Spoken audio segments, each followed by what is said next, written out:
السلام علیکم، شام بخیر سارے پاکستان اور پیارے پاکستان۔ چشم فلک نے کیا کیا نہیں دیکھا جب سے دنیا بنی ہے، اور ہم جب تاریخ کے اوراق کو پلٹتے ہیں تو ہمیں حیرت ہوتی ہے کہ دنیا میں کیا کیا واقعات نہیں گزر چکے۔ خانہ کعبہ پر قبضہ، وقت ہے جی نماز فجر کا، اور اس وقت امام کعبہ شیخ محمد سبیل امامت کروانے کی تیاری کر رہے تھے۔ آج ہوا میں خنکی تھی، اس لیے انہوں نے خاکستری رنگ کا جبہ پہن رکھا تھا، اور 55 سالہ شیخ سبیل کعبہ کے بالکل سامنے کھڑے تھے۔ ان کے پیچھے دائروں اور صفوں میں نصف لاکھ کے قریب نمازی موجود تھے۔ امام نے معمول کے مطابق نماز ادا کروائی، اور اس کے بعد انہوں نے مصلی پر اپنا رخ موڑ کر مائکروفون میں دعا شروع کی۔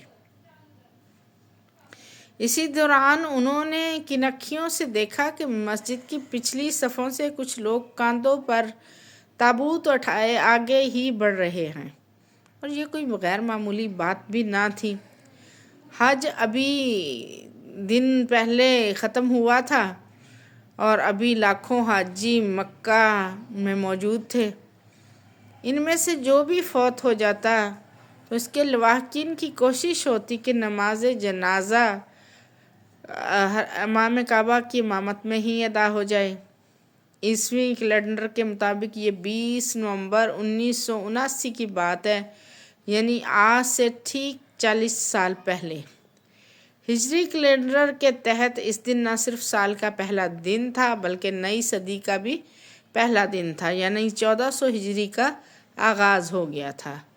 شیخ سبیل نے دعا جاری رکھی،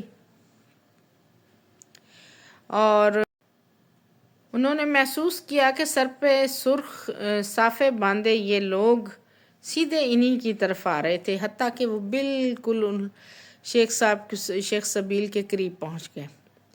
ان کے آگے آگے میلے کچیلے کپڑوں میں ملبوس الجھی ہوئی داڑھی والا ایک آدمی تھا۔ اس نے آتے ہی امام کعبہ کو دھکا دیا اور ان سے مائک چھین لیا۔ مائک اپنے منہ کے قریب لا کر بدوی عربی میں پوری طاقت سے وہ چیخا، برادران اسلام، اکبر مہدی کا ظہور ہو گیا ہے۔ اس دوران اس کے ساتھیوں نے اپنے تابوتوں میں چھپی ہوئی کلاشن کوفیں نکال کر لہرائیں اور جوابی نعرے لگانا شروع کر دیے، مہدی کا ظہور ہو گیا، مہدی کا ظہور ہو گیا۔ ہزاروں نمازی پھٹی آنکھوں اور کھلے منہ سے یہ سارا ماجرا دیکھ رہے تھے۔ ان کی سمجھ میں نہیں آ رہا تھا کہ یہ ہو کیا رہا ہے۔ اسی دوران مسجد الحرام کے در و دیوار پر فائرنگ کی آواز سے گونج اٹھے۔ سیکورٹی پر مامور پولیس اہلکاروں نے مزاحمت کی کوشش کی، لیکن ان جنگجوؤں نے ان پر گولی چلا دی۔ ان کے پاس صرف ڈنڈے تھے، اس لیے وہ لمحوں کے اندر مارے گئے۔ مسجد کے صحن میں سپاہیوں کا خون بہنے لگا۔ گنبدوں اور میناروں پر بسیرا کرنے والے ہزاروں کبوتر بے چین ہو کر ادھر ادھر اڑنے لگے۔ یہ کوئی معمولی بات نہ تھی، یہ کوئی معمولی واقعہ نہ تھا۔ اسلامی عقائد کی روح سے خانہ کعبہ کی حدود میں کسی قسم کے تشدد کی شدید ممانعت ہے، حتیٰ کہ وہاں کسی جانور کو بھی نقصان نہیں پہنچایا جا سکتا۔ نمازی دہشت کے عالم میں اپنی جگہوں پر جمع باغیوں کی کارروائی دیکھتے رہے۔ باغیوں کی تعداد 400 کے قریب تھی، ان میں عورتیں اور بچے بھی شامل تھے، اور کچھ سیاہ فام امریکی مسلمان بھی تھے۔ ان کے کمانڈر، جنہوں نے امام سبیل سے مائک چھینا تھا، وہ فوجی ڈسپلن سے اپنے ساتھیوں کو ہدایات دینے لگے۔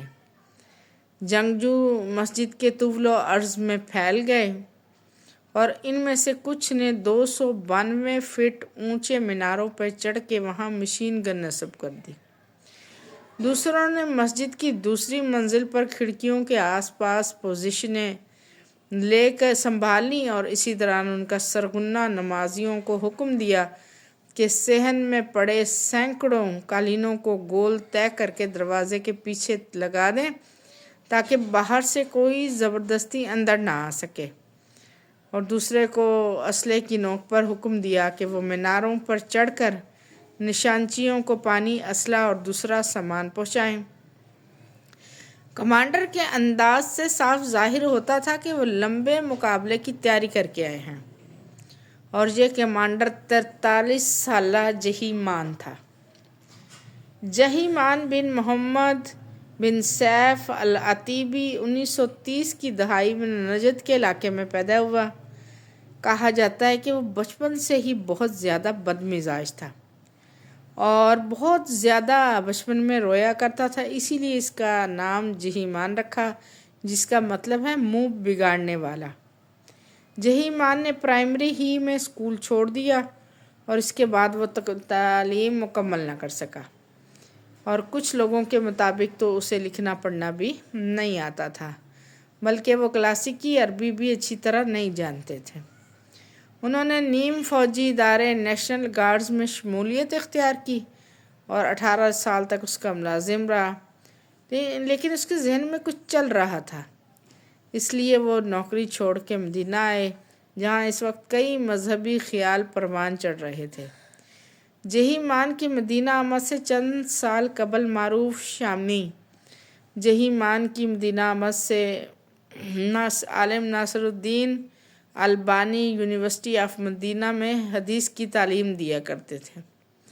ان کے نظریات سے متاثر ہو کر مدینہ کے نوجوانوں نے الجماعہ السلفیہ المحتسبہ نامی ایک تنظیم قائم کر لی، اور اب اسی جماعت سے وابستہ گروہ نے مسجد حرام پر قبضہ کر لیا تھا۔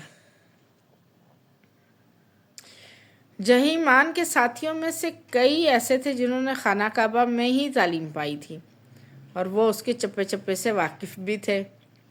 انہیں پوری عمارت کو کنٹرول کرنے میں زیادہ وقت نہیں لگا۔ جہی مان نے میناروں پر نصب نشانچیوں کو حکم دے رکھا تھا کہ تمہیں دور دور تک جو بھی سپاہی نظر آئے اسے بلا تامل گولی سے اڑا دو، کہ تم اگر اسے نہیں مارو گے تو وہ تمہیں مار دے گا۔ وہاں عورتوں، بچوں اور بزرگوں کی بہت بڑی تعداد تھی۔ مسجد میں عربی کے علاوہ دسیوں ہزار غیر ملکی بھی تھے، جن کی اکثریت کو عربی ہی نہیں آتی تھی۔ بہت سے پاکستانی اور انڈین بھی تھے۔ انہوں نے سرگوشیوں میں ایک دوسرے سے پوچھنا شروع کیا کہ آخر یہاں ہو کیا رہا ہے۔ ان کی مشکل حل کرنے کے لیے باغیوں نے ایک پاکستانی کو اپنے درمیان شامل کر رکھا تھا۔ باغیوں نے پاکستانی ہندوستانی نمازیوں کو الگ کیا اور ان سے اردو میں پکار کے کہا، سنو، آرام سے بیٹھ جاؤ۔ اسی دوران باغیوں نے چند دوسری زبانیں بولنے والوں کو بھی اسی طرح اپنے اپنے گروہ سے کلام کرنے کو کہا، اور انہوں نے تمام نمازیوں کو اپنا پیغام سنانا شروع کر دیا۔ اسی دوران ایک مقرر نے بڑی فصیح عربی میں مسجد کے مرکزی لاؤڈ اسپیکر سے تقریر کی اور اپنی کارروائی کے مقاصد بیان کیے۔ مکہ کے باسیوں کو پہلے تو سمجھ ہی نہیں آئی کہ خانہ کعبہ میں ہوا کیا ہے۔ پہلے فائرنگ کی آواز آئی، پھر لاؤڈ اسپیکر سے عجیب بیان آئے، اور پھر اس کے موقع پر پہنچتے پہنچتے سورج طلوع ہو گیا، اور 100 کے قریب سیکورٹی اہلکاروں نے مسجد کی طرف بڑھنے کی کوشش کی، لیکن میناروں پہ بیٹھے جنگجوؤں نے انہیں لمحوں کے اندر گولیوں سے بھون دیا، اور اس کے بعد دوسری سیکورٹی ادارے بھی وہاں پہنچ گئے۔ فوج کو خبردار کر دیا گیا اور ان کے دستوں نے مکہ کی طرف پیش قدمی شروع کر دی۔ الجماعہ کے نظریات سخت گیر تھے۔ یہ اسلام کو اس کے ابتدائی بقول ان کے اس کی اصل شکل میں واپس لانا چاہتے تھے، اسی لیے وہ کہہ رہے تھے کہ ہم نے یہاں پر قبضہ کیا ہے۔ اس پوری ویڈیو میں 10 منٹ کی ہم احاطہ نہیں کر سکتے اس بارے واقعے کا، سو اس کو سلسلہ وار ہم پارٹ نمبر 1 آج میں نے پیش کیا، اور پارٹ نمبر 2 جو ہے نا وہ انشاءاللہ کل کی ویڈیو میں ہوگا۔ آپ سب سے درخواست ہے کہ میرے چینل کو کر دیا کریں سبسکرائب، ویڈیو کو دیکھتے رہا کریں، اور اپنے کمنٹس مجھے ضرور بھیجا کریں۔ آپ سب کا بہت شکریہ۔ اللہ آپ کی مشکلوں کو